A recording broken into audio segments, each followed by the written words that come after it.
లక్కోజు కుమారి vlogs అండి.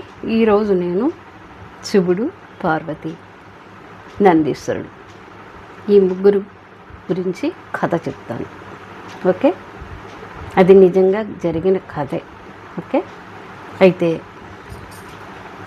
ఒకరోజు పార్వతీదేవి, శివుడు ఇద్దరు చక్కగా పాచికలు ఆడుకుంటారు.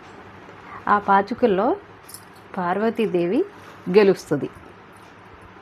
మధ్యలో నందీశ్వరుడు ఉంటాడు కదా, నంది ఎవరు గెలిచారు ఏంటి అనేసి చక్కగా అడుగుతుంది అన్నమాట. ఎవరు గెలిచారు ఏంటి అని నందిని అడిగితే మా శివుడే గెలిచాడు అని నందీశ్వరుడు అబద్ధం ఆడతాడు. అదుకు నువ్వు నేను గెలిచాను కదా, నేను గెలిచినప్పుడు నువ్వు అలా అబద్ధం ఆడతావేంటి, అది తెలుసు కదా నీకు కూడా, అలా అబద్ధం ఆడుతున్నావా, పాచికల్లో నేనే కదా గెలిచింది, అయితే నువ్వు శివుడికి దూరంగా ఉండాలి అని శాప విమోచనం ఇచ్చింది. అది ఏమిటి స్వామి, అలాగా నాకు శాప విమోచనం ఇచ్చావేంటమ్మా తల్లి అనేసి నందీశ్వరుడు బాధపడతాడు. బాధపడితే శివుడు చూసి నువ్వు బాధపడకు నంది అనేసి పార్వతీదేవిని బతిమలాడతాడనమాట. నేనంటే ఇష్టం కదా నందీశ్వరుడికి, అందు గురించి నా గురించి నేనే గెలిచానని చెప్పాడు. దీని గురించి మళ్ళీ తిరిగి శాప విమోచనం నువ్వు ఇచ్చావు, అది ఎలాగా ఏంటి అనేసి ఇచ్చేసుకోవాలో ఒకసారి నువ్వు చెప్పు.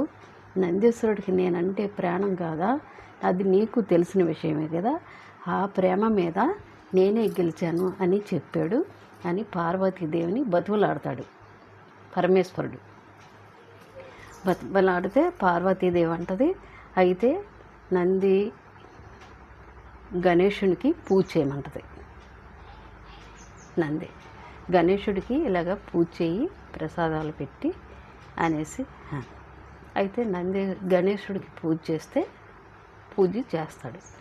అయితే ఈయన ఉంటారు కదా కుమారస్వామి, అంటే మా అన్నయ్యకి ఏ రకంగా పెట్టి నువ్వు మెప్పిస్తావు ఏంటి అని కుమారస్వామి అడిగారు.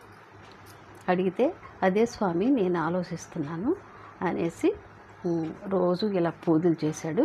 ఒకరోజు గరికి గడ్డి కూడా తీసుకెళ్ళి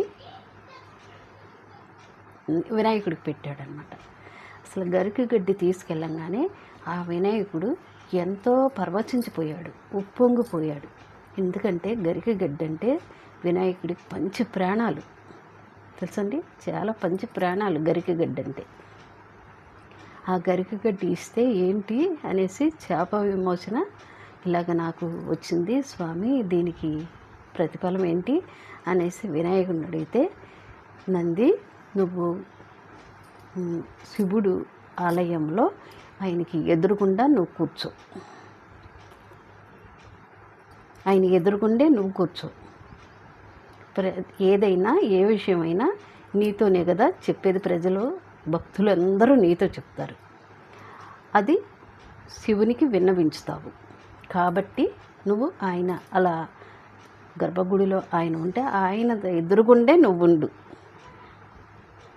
ఓకే, ఆయన ఎదురుగుండే నీది ఉండేలాగా ఆయన శాప విమోచన ఇచ్చాడనమాట.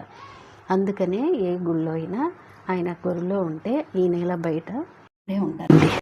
దానికి ప్రతిఫలం కూడా చెప్పిందనమాట దేవి, తెలుసండి.